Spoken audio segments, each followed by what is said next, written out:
Eu vou falar um pouquinho sobre a política indigenista.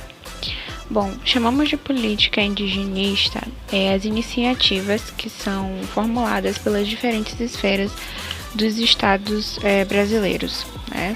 A respeito da população indígena, a política indigenista é orientada pelo indigenismo, que é um conjunto de princípios que são estabelecidos a partir do contato dos povos indígenas com a sociedade nacional. No Brasil, desde o século XVI, existem instrumentos legais que definem e propõem uma política para os índios, fundamentando na discussão da legitimidade do direito dos índios ao domínio e soberania de suas terras. A gente vê aí os políticos querendo tomar posse da terra dos índios e tal, tá expulsando eles e fazendo coisas terríveis, e isso não pode ocorrer, né? Então existe aí uma luta entre isso. Meu nome é Bianca Rosário e hoje vou falar sobre a política indigenista no Brasil. No período colonial, a política para os índios envolveu extremos das guerras justas, descimentos e escravização de índios e esbulho de terras às ações missionárias dos 7 povos das missões. Já a legislação imperial não é benéfica aos índios, seja pelo regulamento das missões de 1845, a Lei de Terras de 1850 ou as decisões contrárias aos índios de várias assembleias provinciais. No século XIX, a política para os índios foi marcada pela remoção e reunião de aldeias.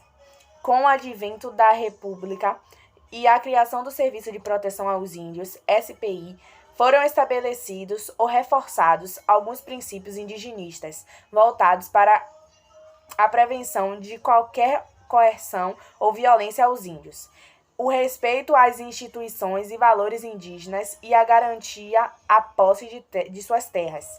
Esses princípios foram transformados em políticas indigenistas através de proteção leiga aos índios pelo Estado. As políticas indigenistas, então, estavam voltadas ao estímulo, ao trabalho e ao desenvolvimento de atividades produtivas, através da educação e ao treinamento dos índios e de seus filhos. Entretanto, a uma determinada política indigenista nem sempre correspondiam a uma consequente ação indigenista. E o CPI acabou sendo extinto nos anos 60 por problemas de corrupção, embrulho de terras indígenas e etc. Embrulho de terras indígenas, se eu não me engano. Em substituição ao CPI pelo SPI, pela Lei 5.371, se eu não me engano, de 5 de dezembro de 1987, foi instituída a Fundação Nacional do Índio, FUNAI. A partir de então, a política indigenista se baseou nos seguintes princípios. Pela Lei 6.001 de 19 de 12 de 1973, sancionado o Estatuto do Índio, que regula a situação jurídica dos índios, embora existiam atualmente pela Lei 6.001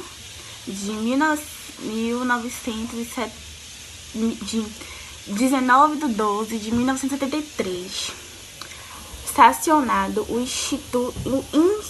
Estatuto do Índio, que regula a situação jurídica dos índios, embora existiam atualmente outras propostas não regulamentadas do Estatuto em discussão. Até 1988, a política indigenista brasileira estava centrada em atividades voltadas à incorporação dos índios à comunhão nacional. A princípio, indigenistas presentes na Constituição de 1969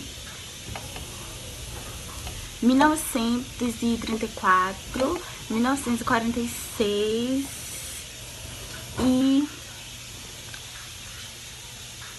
1967, se eu não me engano. A Constituição de 1938 suprimiu essas diretrizes, reconhecendo aos índios sua organização social, costume, língua, crenças e tradições e os direitos originários sobre as terras que os índios também ampliaram sua cidadania em defesa dos seus direitos e interesses. O principal objetivo da política indigenista é a preservação das culturas indígenas, através da garantia de suas terras e desenvolvimento de suas atividades educacionais e sanitárias.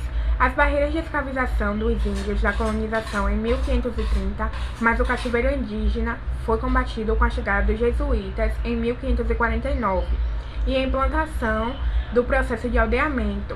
Nesse combate, os jesuítas contaram com o apoio da coroa. No quadro abaixo, podemos acompanhar, a partir do século XVI, as principais medidas de proteção dos índios e, no século XX, a evolução do processo de conquista de direitos.